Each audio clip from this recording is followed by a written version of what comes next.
winning feature events in 1991. As the field rolls out of turn 4, David Geiger puts the green flag out, and they're off into turns 1 and 2.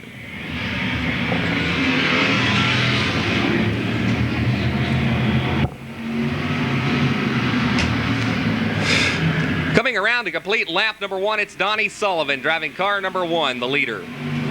On the outside comes car number 99, George Koch. There's a tremendous opening on the inside. Let's see if Koch goes for it.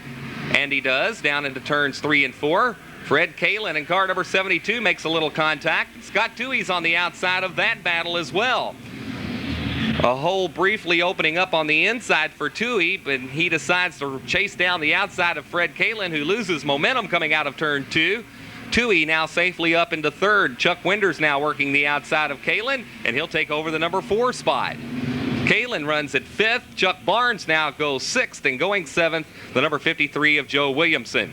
As they move down the back straightaway and into turns 3 and 4, it's the Kentucky Custom Cycles Racing Chevrolet, car number 1 of Donnie Sullivan, the leader.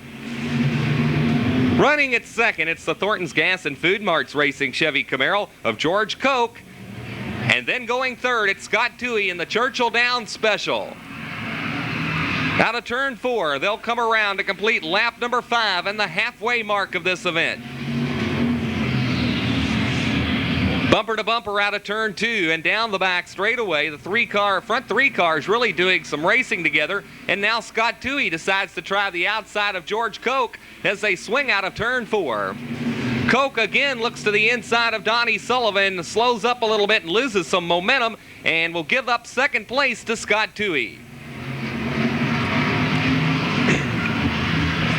Out of turn 4 and down the front straightaway. It's a battle for 2nd, definitely. As Scott Toohey got a little sideways, George Koch was able to make up some momentum, and they are side by side out of turn 2 and down the back straightaway. It's still Donnie Sullivan, the leader. Chuck Winders now in car number 8, watching that fantastic battle at 2nd place just in front of him. And now they're back in single file formation. And again, Chuck Winders pulls along the inside of Scott Toohey to take over the number 3 spot, and now goes for the 2nd place position on George Koch as they swing out of turn 4. The white flag comes out, less than 1 lap to go, and they're off into turns 1 and 2. Donnie Sullivan in car number 1 works down the back straightaway and enjoys about a 6-car length advantage on the rest of the field. He'll come out of turn 4 to the checkered flag. Chuck Winders for 2nd. It'll be George Koch finishing up at 3rd, and a very close battle back at 4th between Fred Kalin and Scott Toohey.